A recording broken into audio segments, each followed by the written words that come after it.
요한계시록 17장 말씀입니다. 대접을 들고 있던 7 천사 중 하나가 내게 와서 이렇게 말하였습니다. 나를 따라오너라. 많은 물 위에 앉은 큰 음녀가 받을 심판을 내게 보여주겠다. 세상의 왕들이 그 여자와 함께 음란한 죄를 짓고 온 세상 사람들도 그녀가 주는 음란의 포도주에 취하였다. 그리고 천사는 성령의 도우심으로 나를 광야로 이끌고 갔습니다. 거기서 나는 붉은 짐승 위에 올라타고 앉아있는 한 여자를 보았습니다. 그 짐승의 몸에는 하나님을 모독하는 말들이 가득 쓰여 있었고 7 머리와 10 뿔이 있었습니다. 그 여자는 보라색과 붉은색의 옷을 입고 금과 보석과 진주로 온 몸을 치장하고 있었습니다.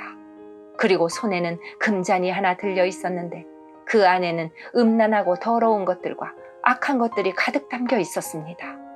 그 여자의 이마에는 수수께끼 같은 의미를 담은 이름이 하나 새겨져 있었습니다. 그것은 큰 바빌론, 음녀와 이 땅의 악한 것들의 어머니라고 쓰여진 것이었습니다. 그 여자는 예수님의 증인들의 피와 성도들의 피를 마시고 취해 있었습니다. 나는 그 여자를 보면서 소름이 오싹 끼쳤습니다. 그러자 천사가 내게 이렇게 말하였습니다. 왜 놀라느냐?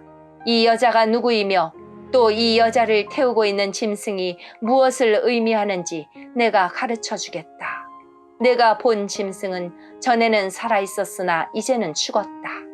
그러나 곧 다시 살아나 끝없는 구덩이에서 올라왔다가 영원히 멸망하게 될 것이다. 세상이 창조된 이래 생명책에 기록되지 않은 사람들은 그 짐승을 다시 보고 놀랄 것이다. 왜냐하면 죽은 줄 알았던 짐승이 다시 나타났기 때문이다. 이것을 이해하려면 지혜가 필요하다. 내가 본 짐승의 그 7 머리는 여자가 앉아있는 7 언덕과 7 왕을 뜻하는 것이다.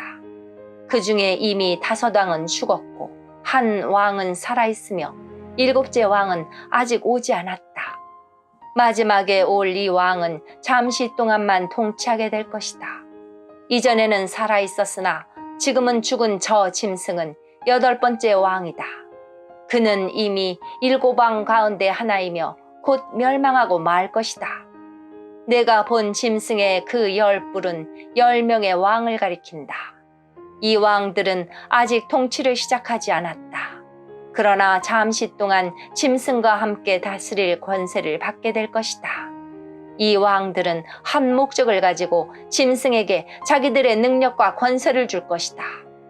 그들은 어린 양을 대적해 전쟁을 일으킬 것이다.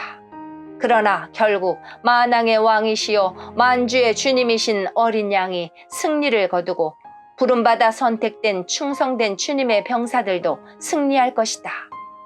천사는 다시 내게 말했습니다. 내가 본 물, 음녀가 앉아있던 그 물은 세계의 모든 민족과 나라를 가리킨다. 짐승과 그 10 뿔, 즉 10 왕이 음녀를 미워하여 그녀가 가진 것을 다 빼앗고 벌거벗겨 그녀의 살을 먹으며 그녀를 불에 태워 죽일 것이다. 하나님께서는 10 왕들이 짐승에게 권력을 넘겨주는데 한마음이 되게 하여 그분의 뜻을 이루어 가실 것이다.